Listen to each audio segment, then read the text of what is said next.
Hello guys, so ito yung ating part 2 sa ating house makeover. So ayan, nagugupit ako dyan ng wallpaper. Ayan po ay aking ilalagay dyan sa aming pintuan guys.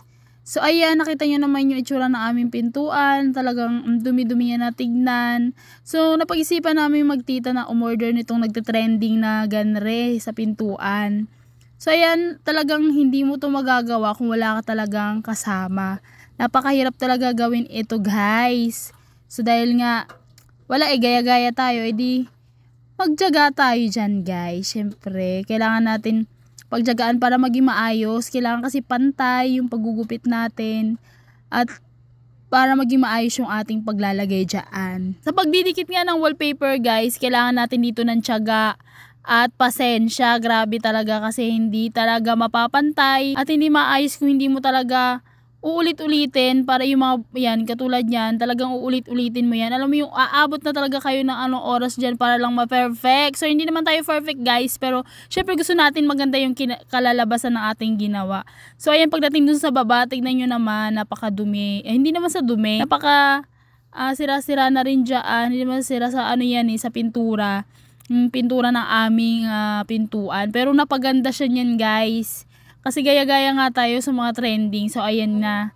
Pagtiyagaan namin yan. Umabot na kami ng madaling araw niyan. Pero sige, push pa rin. Para nga sa magandang kalalabasan at maging okay ang aming New Year at Pasko. Ito ang aming ginawa. Para naman maaliwalas ang aming tahanan. At mapapansin nyo din dyan guys yung aming sahig. Kasi isa din yan sa aming makeover. So pagkatapos namin dyan sa patungan ng TV, yun sa may side ng patungan ng TV, dito naman tayo sa pintuan, ang part 2 natin.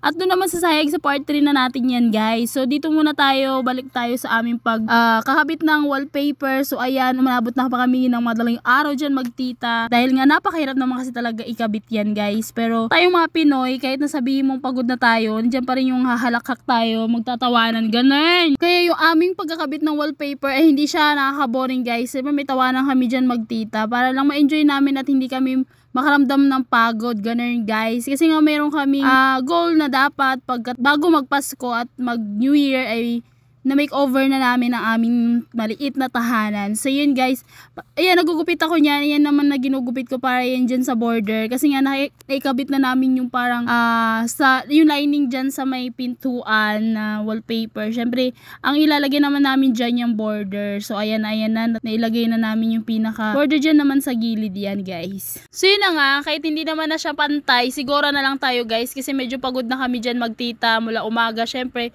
more and more makeover kami ng aming tahanan. So ayan, nilalagay na ng pamangkin ko dyan yung pinaka-border kasi siya yung matangkad. Sabi ko, ikaw yung aalalay dun sa taas ate at si tita na bahala dito sa baba. So ganyan, nagtatawanan pa nga kami dyan guys kasi nga hindi na nga pantay. Nagkamali na ako sa pagkakat nung tag dito, nung dyan sa may pinto. So ayun na, sobrang pagod siguro. Pagod na kami parehas at antok na rin.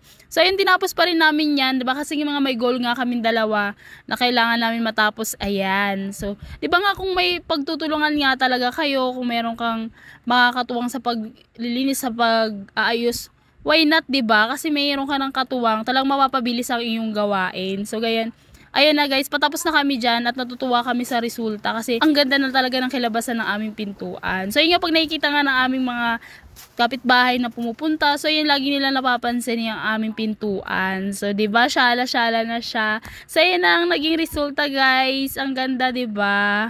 Talagang gandang-ganda ako dyan guys sa nangyari sa aming pintuan. O, diba? Talagang ayan, ang naging nagresulta niya. So, yung boring na pintura na ganyan, edi palitan natin ng ganyan. O, ayan. Ayan ang naging resulta niya, guys. So, ayan lang, guys. Salamat sa panonood. See you in the part 3. Bye!